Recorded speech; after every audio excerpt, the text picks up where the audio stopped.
El título con el que quería establecer el hilo conductor de esta conferencia es precisamente ese: regenerar la democracia y salir de la crisis. Porque, a nuestro juicio, y frente a quienes piensan que hay que hablar de economía y solo de economía, y que lo importante es hablar de economía y que hay que dejarse de las demás cuestiones, la salida de la crisis, de la triple crisis que atraviesa nuestro país, que vive y sufre nuestro país, está íntimamente relacionada con la regeneración de la democracia y con la reforma de las instituciones.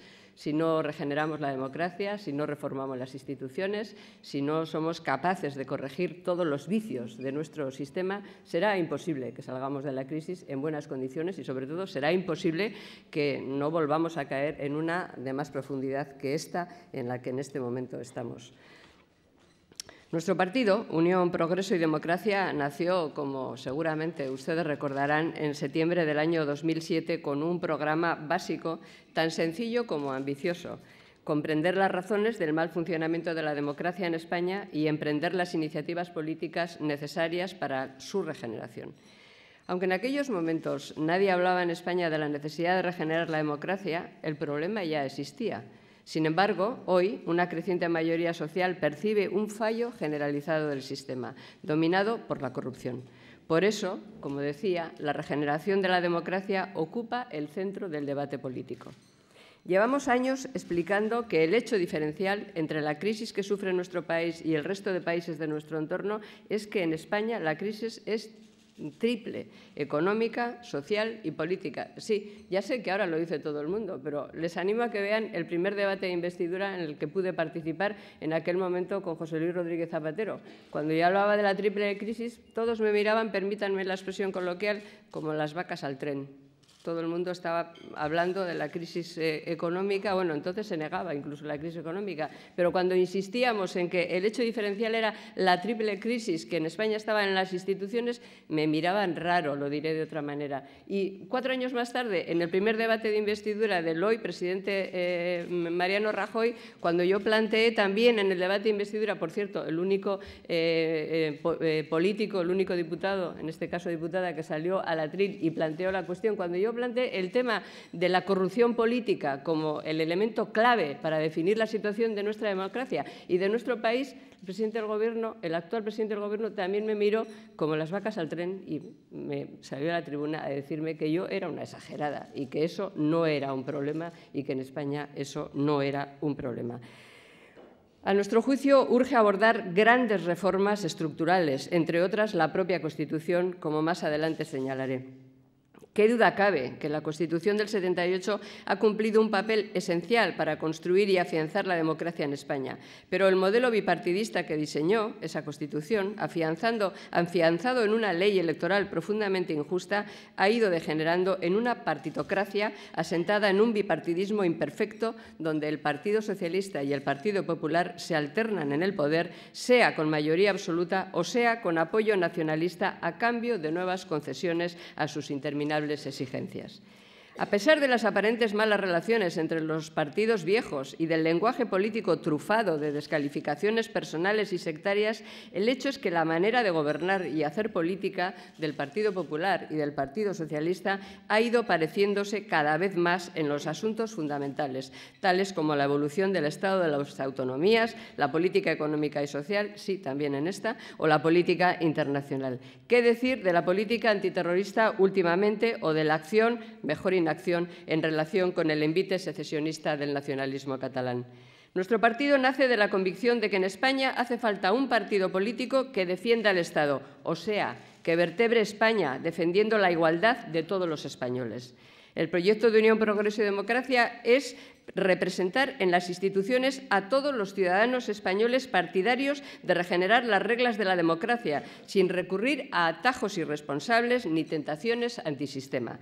Por esa razón, nos definimos como un partido transversal, articulado por un programa político inclusivo, en lugar de por una ideología tradicional. También como un partido inequívocamente nacional, lo que significa el principio de actuar en toda España sin excepciones territoriales y con las mismas reglas y un mensaje común, y como un partido laico y progresista, convencido de que la mejora de la democracia consiste en el progreso de la igualdad ante la ley y del Estado de Derecho y de la igualdad de oportunidades y la libertad personal, sí que, por supuesto, derechos históricos o colectivos, creencias religiosas o identidades étnicas o nacionalistas puedan emplearse para coartar la igualdad y la libertad o excluir de sus beneficios a cualquier segmento de la sociedad ni a los habitantes de un territorio en particular. Un número creciente de ciudadanos han apreciado este compromiso de nuestro partido y lo han apoyado con su voto, hasta hacer de Unión, Progreso y Democracia una auténtica alternativa al bipartidismo. Entre el año 2008 y el año 2013 hemos concurrido en 11 procesos electorales de ámbito nacional, europeo, autonómico y municipal. En todos ellos hemos presentado y defendido con autonomía nuestro proyecto. Y en solo 4 años hemos pasado de obtener poco más de 300.000 votos y un diputado nacional en las primeras elecciones a 1.140.242 votos. Digo todos porque todos, cada uno de ellos son muy importantes, y grupo parlamentario en el Congreso de los Diputados.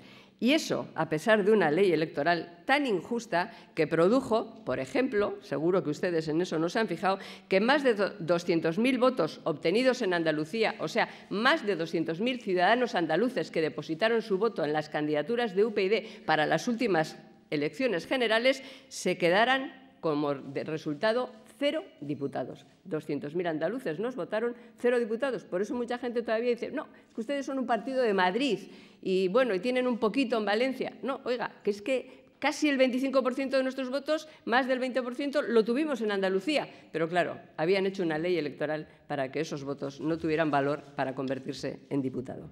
Como solemos explicar, las causas de este progreso es doble.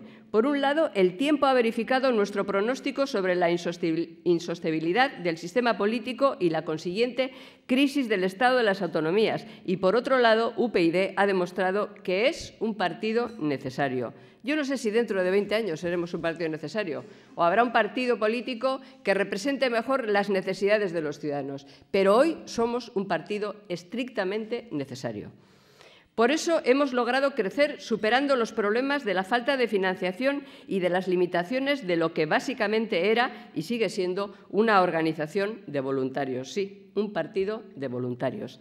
También hemos tenido que superar uno de los hándicaps más importantes para cualquier fuerza política, cual es el escaso eco de nuestras iniciativas en la mayoría de los medios de comunicación, con las consiguientes dificultades para darse a conocer en una opinión pública que, pese al avance de Internet, se sigue informando muy mayoritariamente a través de los grandes medios audiovisuales. Como decía, en nuestro país existen 2 opiniones encontradas sobre la salida de la crisis. Para unos, para el establishment, la solución consiste en salvar al bipartidismo que nos ha conducido a esta situación. Fíjense, en fin, cómo ya proliferan ante el evidente hundimiento del bipartidismo, o la expectativa, cómo proliferan cada día editoriales, columnas, comentarios en los medios de comunicación, el bipartidismo o el caos. O sea, que hay cantidad de intereses, en fin, tratando de hacernos creer a los ciudadanos que o salvamos al bipartidismo que nos ha hundido o llegará el caos. Para otros, o sea, salvar el bipartidismo es la opción del establishment. Para otros, la solución pasa por la refundación radical del sistema social y político. Pues bien, para nosotros, para Unión, Progreso y Democracia, nuestra opción es totalmente diferente a ambos extremos. Nosotros pensamos que la solución consiste en llevar a las instituciones, insisto, en llevar a las instituciones la regeneración de la democracia representativa. El trabajo desarrollado por Unión, Progreso y Democracia en estos 6 años confirma que es posible convertir las propuestas regeneradoras, que eran minoritarias, en el eje del debate político. Asuntos que en el año 2009 eran casi tabú o ignorados, radicalmente ignorados en la tribuna política, centran hoy la discusión política, como la reforma electoral y de la Constitución, el Estado federal, la racionalización de las administraciones públicas, la lucha contra la corrupción, la falta de separación, la absoluta separación de poderes e independencia de la justicia, las desigualdades de origen territorial o los abusos del nacionalismo. No hace tanto tiempo de todas estas cosas no se hablaban. A poco que revisemos las hemerotecas de los debates políticos en las instituciones, de estas cuestiones, ¿quién hablaba de cambiar la ley electoral? Pues en las universidades, en foros académicos, alguna columna de especialistas de vez en cuando, o quién denunciaba reiteradamente y con datos la tutela de la justicia por parte de los partidos políticos, o la tutela de los partidos políticos en las instituciones financieras llamadas cajas de ahorros. ¿Quién denunciaba esas cuestiones permanentemente, dando además una alternativa? Pues nadie. En fin, con este panorama paso a exponerles algunas de nuestras propuestas. Una reforma clave para regenerar la democracia y devolver la confianza a los ciudadanos es, como decía, la reforma de la ley electoral. A diferencia de lo que a veces se piensa, esta no es una ley hecha para favorecer a los partidos nacionalistas. En muchos foros, cuando planteo esta cuestión, me dicen, hombre, claro, es que los nacionalistas… No se confundan. Esta no es una ley hecha para favorecer a los partidos nacionalistas. Esta es una ley hecha para garantizar el poder del bipartidismo, o sea, del Partido Socialista y del Partido Popular, que luego, por derivada, favorece también a los partidos nacionalistas, porque la derivada es que los partidos que se presentan en una única circunscripción también están primados, pero es para favorecer un bipartidismo imperfecto en el que la clave, en fin, quien medie, quien definitivamente dé las mayorías, sean no un partido nacional, sino un partido nacionalista, porque la ley lo que pretende y consigue es que los votos de un partido nacional como PP y PSOE para conseguir un diputado sean 60.000 y los de un partido nacional que no sea ninguno de los dos sean 200.000, 300.000 o de ahí para arriba. De todas las maneras, el principal déficit democrático de la ley no es que favorezca a unos partidos frente a otros, en una clara vulneración a lo que podríamos denominar el derecho pasivo, el derecho a ser elegido en igualdad de condiciones, sino que lo peor de la ley, lo más injusto, es que discrimina claramente a los ciudadanos, ya que el valor de su voto, del de cada uno de nosotros, depende de la opción que elija, del partido al que vote o de la parte de España en la que ejerza el derecho al sufragio, con lo que se vulnera, lo más importante, insisto, es el derecho activo de cada uno de nosotros, el derecho a elegir en igualdad de condiciones que cualquiera de nuestros vecinos, que cualquiera de nuestros conciudadanos. Por eso, una de las principales medidas para mejorar la calidad de nuestra democracia, para que los ciudadanos se vuelvan a encontrar con la política y con las instituciones políticas, es la reforma de la LOREG. Nuestra propuesta, ampliamente detallada, si ustedes quieren acceder a ella, en la web del partido, en fin, y en las instituciones, para no entrar en más detalles, garantiza en todo caso, me interesa destacarlo, la proporcionalidad y también el desbloqueo de las listas electorales. La segunda cuestión, imprescindible para afrontar la crisis política, es lo que denominaremos la refundación del Estado. El Estado de las autonomías es el resultado, si me permiten que lo diga así, de una improvisación. Es un modelo híbrido e indefinido de Estado descentralizado con rasgos federales, confederales e incluso centralistas, como el mantenimiento de las diputaciones provinciales decimonónicas. La consecuencia es que España soporta muchos de los inconvenientes de un Estado federal, como la complejidad administrativa territorial y las disparidades legales, sin ninguna de las muchas ventajas de los diversos modelos federales vigentes, como Estados Unidos, Canadá, Australia, Alemania, Suiza y otros países. En España no existe ni la corresponsabilidad, ni la lealtad, ni el reconocimiento de la cláusula de prevalencia de las leyes federales. Nuestro partido defiende desde que nacimos la reforma del modelo territorial del Estado. Desde que nacimos, no desde que se montó el lío en Cataluña, permítanme la expresión coloquial. Desde que nacimos defendemos la reforma del modelo territorial del Estado. Nuestra reflexión parte de la base de que el Estado de las autonomías ha derivado en un modelo elefantiásico, insostenible en lo económico e inviable en lo político. Un modelo incapaz, por su estructura obsoleta, duplicada e imprecisa, de garantizar el cumplimiento efectivo de los artículos de la Constitución que son innegociables, aquellos que proclaman derechos fundamentales como la igualdad, la justicia y la libertad. Nadie puede negar que el sistema autonómico transformó España Y la diversidad, muy especialmente la lingüística y cultural en territorios con 2 lenguas oficiales, encontró un camino de desarrollo desconocido hasta entonces. Pero mientras eso sucedía, ese desarrollo, el nacionalismo identitario, particularmente en Cataluña y en el País Vasco, reclamaba una mayor cuota de singularidad. Dicho de otra manera, la alta descentralización política de España resultó incompatible con las ansias de singularidad de los partidos políticos nacionalistas. Lo que molesta a los partidos nacionalistas, digámoslo de otra manera, es que no haya más margen para el llamado hecho diferencial. Eso es lo que aviva sus instintos más primarios para reivindicar, por la vía que sea, un trato político diferente. El modelo federal que defendemos no es una respuesta, quiero que quede claro, no es una respuesta a las reivindicaciones nacionalistas, sino una alternativa al desbarajuste en que se ha convertido el Estado de las autonomías. Hoy sabemos, para eso sirve la experiencia, que fue una ingenuidad pensar que el modelo autonómico diseñado en el 78 serviría para integrar al nacionalismo. Se hizo la España de las autonomías para que el nacionalismo pasara a ser autonomía, permítanme que lo diga así, y resulta que las autonomías pasaron a ser nacionalistas, incluso aquellas en las que no hay partidos nacionalistas. No cometamos ahora el mismo error, pretender calmar al nacionalismo, secesionista o no, con propuestas de federalismo a la carta, como hacen los socialistas, a nuestro juicio, al mío, es una soberana tontería. No hace falta que explique que no hay doctrina política más contraria al nacionalismo que el federalismo. El federalismo pretende la igualdad, el nacionalismo exige la diferencia. Si se trata de integrar a los nacionalismos, hemos de tener claro que habremos de hacerlo política y no sentimentalmente.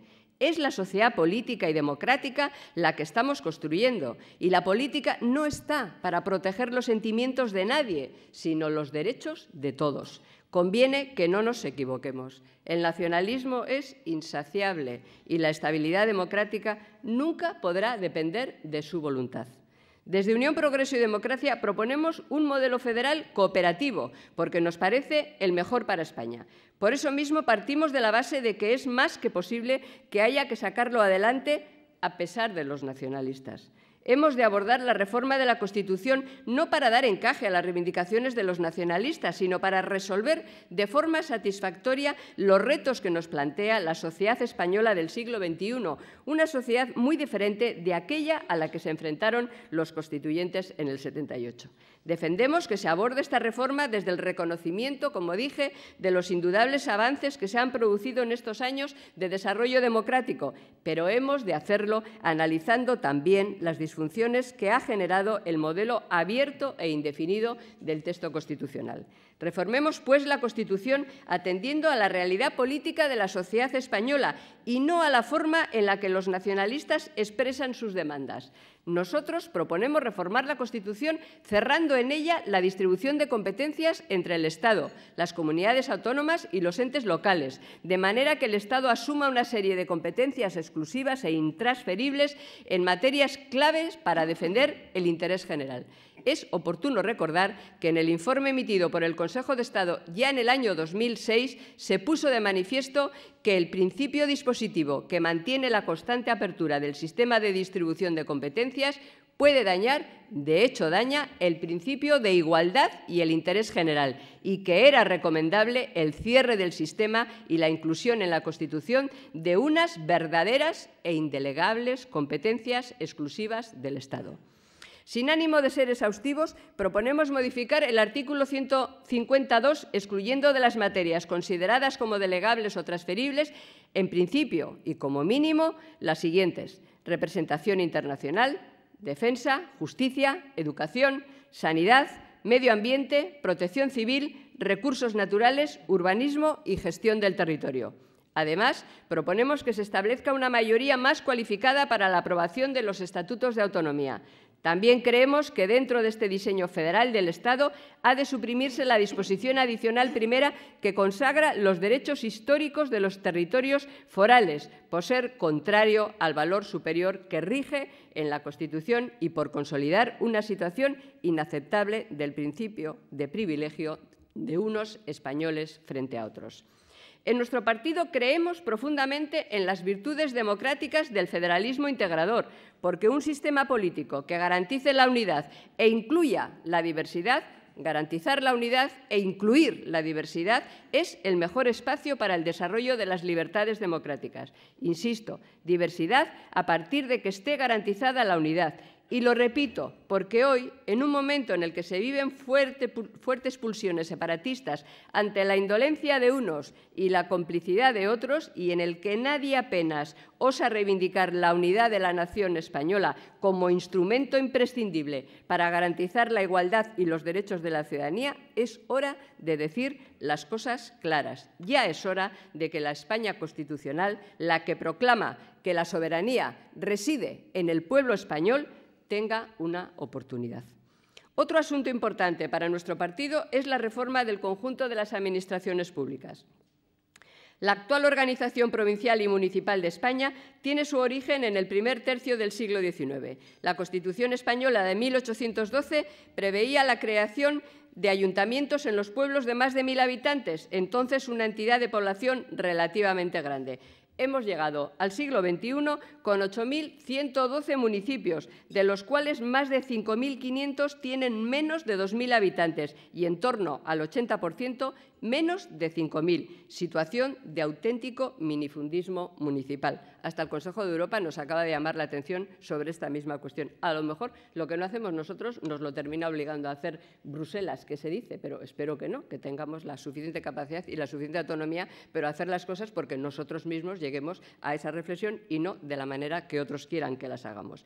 La fusión municipal llega aconsejada, como digo, por la experiencia de otros países en la mejora de los servicios públicos que prestan. Entre 1950 y 1992, la mayor parte de los países europeos redujeron notablemente el número de municipios. Suecia, el 87%, Dinamarca, el 80%, Reino Unido, el 76% y Países Bajos, el 36%. España es uno de los pocos países europeos que no ha acometido planes de este tipo e incluso que ha seguido el camino contrario, desagregar municipios. Nuestro modelo municipal no responde a los requerimientos de una sociedad moderna, donde debe primar la movilidad de los ciudadanos y la prestación de servicios de calidad, pero el sistema de partidos está interesado en multiplicar los pueblos de representación y gestión para multiplicar sus cargos. Un municipio debe gestionar un territorio y una población congruentes con las economías de escala adecuada para la prestación de servicios, con una estructura administrativa más profesional. Pero claro, en España es mejor tener muchos municipios pequeños que no sean capaces, piensan los grandes partidos, los partidos grandes, los partidos viejos, con una estructura incapaz de prestar los servicios a sus ciudadanos para así tener la coartada de seguir manteniendo las diputaciones, lugar en el que colocan a los que no han podido colocar en otro sitio. ¿Saben ustedes cuánto nos cuestan las diputaciones provinciales? Pues nos cuestan 6.000 millones de euros al año. 6.000 millones de euros al año, que se mantienen, diseñadas en las Cortes de Cádiz, se mantienen porque mantienen los ayuntamientos pequeñitos, los municipios pequeños, para mantener la coartada, insisto, de mantener las diputaciones. No quiero finalizar esta intervención sin tocar siquiera brevemente un elemento clave que distingue la mala calidad de nuestra democracia. Me refiero a la politización de los órganos de la justicia. Un país en el que no existe una justicia independiente es un país en el que la democracia se escribe con minúsculas. Y eso es algo que no podemos aceptar. Por eso estamos llevando y librando esta batalla en todos los frentes y hemos denunciado ante el Tribunal Supremo el nombramiento de los vocales y del presidente del Consejo General del Poder Judicial, pues nos parece que el sistema de elección contraviene un principio democrático básico, cual es la separación de poderes entre el Ejecutivo, el Legislativo y el Judicial. Como saben ustedes, los vocales son formalmente elegidos, entre comillas, en las Cortes Generales. Pero todos sabemos que han sido previamente designados por cuotas entre los partidos políticos, que creen que los votos que les dan los ciudadanos, que nos dan los ciudadanos para ser diputados o senadores, les otorgan el derecho a elegir magistrados del Tribunal Constitucional o vocales del Consejo General del Poder Judicial. El sistema es verdaderamente escandaloso. En España, el principio de justicia ágil e independiente, principio proclamado en nuestra Constitución, suena a broma. Piensen que existen en España 10.000 aforados. 10.000 aforados, o sea, 10.000 cargos electos a los que, en caso de denuncia, de imputación, no les juzga el juez natural. Con un poco de suerte, les juzga un juez del Supremo o del Superior de Justicia al que hayan contribuido a nombrar, directa o indirectamente. 10.000 aforados en España, 0 en Alemania, 0 en el Reino Unido, 10 en Francia. ¿Pero por qué tenemos que ganar a los países de nuestro entorno 10.000 a 0 en esto? A Alemania ya me gustaría a mí ganarle en otras cosas, pero en aforados, en separar la justicia, en hacer imposible que haya una justicia ágil e independiente, pues no, 10.000 aforados. Claro está que aquí las cosas cuando se hacen, en este sentido, los que las hacen las redondean. No están contentos con nombrar al Consejo General del Poder Judicial por cuotas o el Tribunal Constitucional por cuotas o tener 10.000 aforados. No, siempre tendremos después al fiscal, que en casos de corrupción, oiga, pues actúa como abogado de la defensa para ahorrarle el abogado de la defensa a quien no pueda pagárselo o no se lo paguemos entre todos. El fiscal, en muchos asuntos de corrupción, ustedes lo saben, no hace falta que les dé detalles, actúa como abogado de la defensa. Y si eso falla, también, pues siempre te queda el indulto del Consejo de Ministros. Esto, en fin, es impresentable. Y si no cambiamos este tipo de cosas, es imposible que cambiemos todas las demás cosas que están íntimamente relacionadas.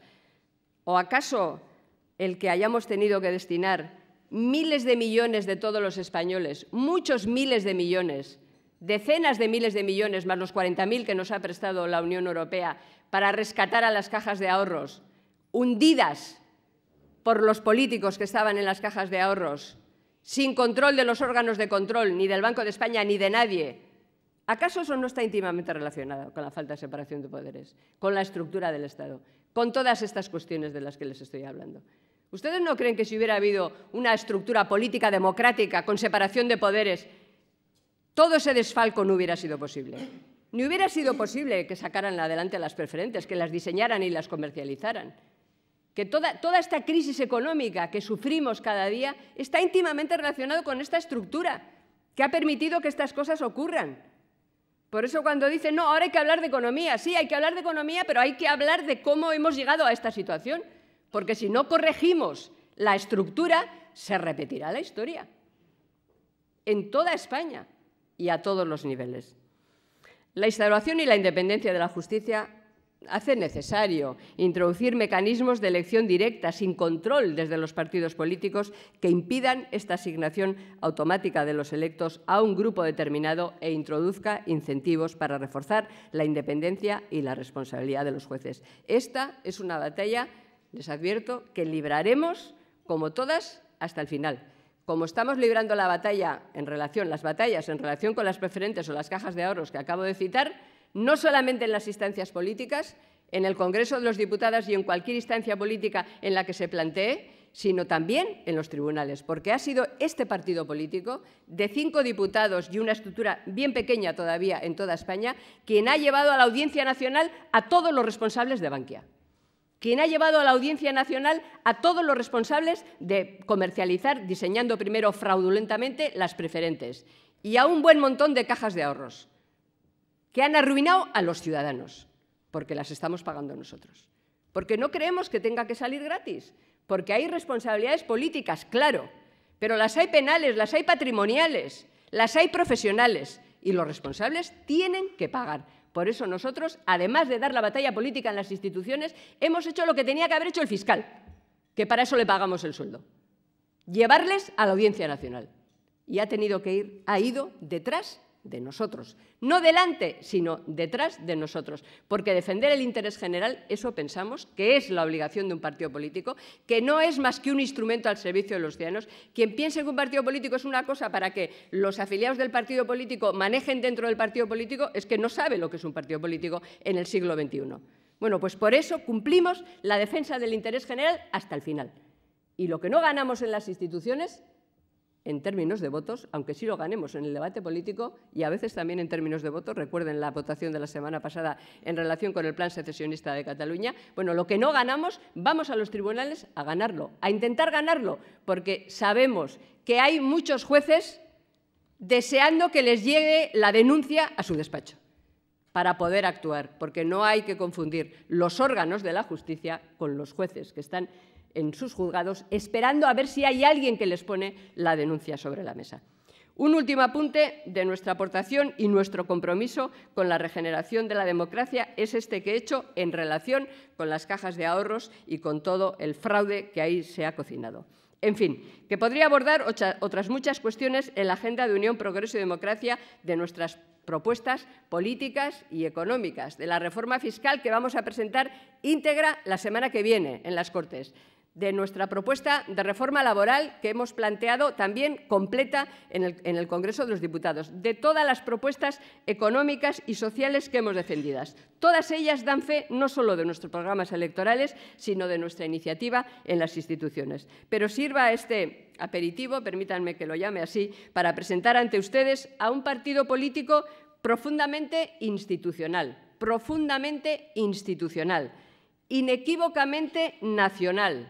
inequívocamente nacional, progresista, laico, comprometido con los valores de la regeneración democrática y comprometido también con la defensa de la unidad de la nación española, un instrumento imprescindible para garantizar la igualdad de todos los españoles. Muchas gracias por su atención.